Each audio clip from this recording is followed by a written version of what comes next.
Buenos días, queridos hermanos.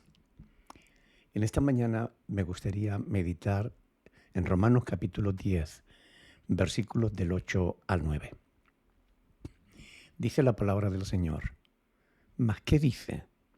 Cerca de ti está la palabra, en tu boca y en tu corazón. Esta es la palabra de fe que predicamos: que si confesares con tu boca que Jesús es el Señor, y creyeres en tu corazón que Dios le levantó de los muertos, serás salvo.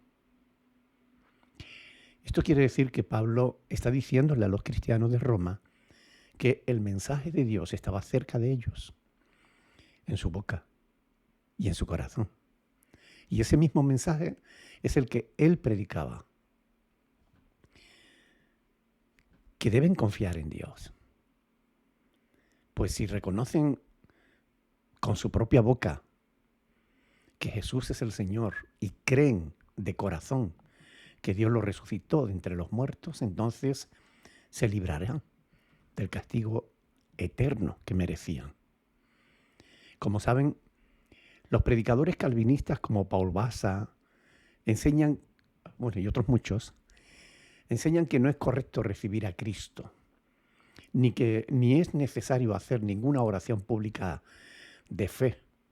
Es más, lo tildan incluso de herejía, a pesar de que así suele hacerse en la mayoría de las congregaciones cristianas desde siempre. El Evangelio es una invitación al ser humano para que responda a Dios con fe. Dios no te obliga a creer, ni tampoco te lo impide. Te invita a creer, tal y como enseñan la Escritura, en multitudes de pasajes. Juan 3:16 al 18, Juan 3:36, bueno, en multitud de pasajes. Dios demanda fe del ser humano. El Señor Jesús fue suficientemente claro cuando Él dijo que a cualquiera, pues, que me confiese delante de los hombres, yo también le confesaré delante de mi Padre que está en los cielos. Pero a cualquiera que me niegue delante de los hombres, yo también le negaré delante de mi Padre que está en los cielos. Mateo capítulo 10, versículo del 32 al 33. Es decir, el Señor Jesús exige que le confesemos públicamente, que no escondamos nuestra fe, porque con el corazón se cree para justicia, dice Pablo, pero con la boca se confiesa para salvación. Romanos capítulo 10, versículo 10. Así que, según nuestro Señor Jesucristo y según el apóstol Pablo, hay que confesar la fe en Jesús y hacerlo públicamente. Pues, ¿cómo se sabrá si alguien lo hace o no si no lo hace públicamente? También enseña, porque todo aquel que invocar el nombre del Señor será salvo. Todo aquel que proclame, que anuncie, que hable del nombre del Señor. Romanos 10:13. Es más que evidente que Paul Basa y todos los reformados se equivocan, ya que contradicen claramente la palabra de Dios. Así que debemos creer y también debemos confesarlo. En realidad, no es mucho lo que Dios pide de nosotros, a cambio de todo lo que nos promete dar. La pregunta es, ¿ya tú has creído? Y si has creído, ¿has confesado tu fe en Cristo de manera pública? Por ejemplo, el mandato del bautismo tenía que ver con esto, con confesar públicamente la fe en el Hijo de Dios. ¿Ya te has bautizado? No el bautismo de pequeño, que ese no sirve, porque uno de los requisitos fundamentales para que el bautismo sea válido es que la persona que se bautiza crea. Lo dice la palabra de Dios en Hechos de los Apóstoles, capítulo 8, versículos del 36 al 38.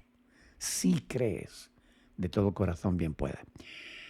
Ahora, si no es así, si no te has bautizado, aún creyendo, de alguna manera estás desobedeciendo al Señor, porque es un mandamiento de Cristo. Lo tienes en Mateo capítulo 28, versículo del 18 al 20. Ahora bien, ¿qué tiene que ver todo esto con un devocional matutino? Bueno, mucho. Pues no en vano, un devocional es una breve reflexión sobre la palabra de Dios que nos servirá a lo largo de todo el día y del resto de nuestra vida. Si llegamos a entender y recibir la palabra de Dios con todo nuestro corazón. Pero ¿cómo podemos aplicar esta reflexión a nuestra vida? Bueno, muy sencillo.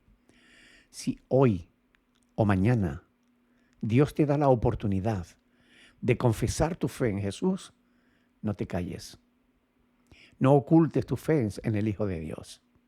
No hay absolutamente ningún motivo para guardar en secreto que eres un discípulo de Cristo. Confiésalo abiertamente. Hazlo con tu boca, no solo con el pensamiento. Recuerda que si confiesas a Jesús delante de la gente, Él te confesará a ti delante del Padre Celestial. No pretendas ser un cristiano secreto. Los cristianos somos llamados a vivir a cara descubierta. De otro modo, no podríamos ser luz en la oscuridad, ni tampoco podríamos ser una voz profética que advierta a la gente del peligro que corre a cada instante que tardan en entregar sus vidas a Cristo. No te retrases, hermanos. Ahora es el momento, hoy es el momento. Dios nos bendiga y nos aumente el valor para vivir nuestra fe de manera abierta. Como suelo decir en un poema, a corazón abierto. Que el Señor les bendiga, mis hermanos, en el nombre de Jesús. Amén.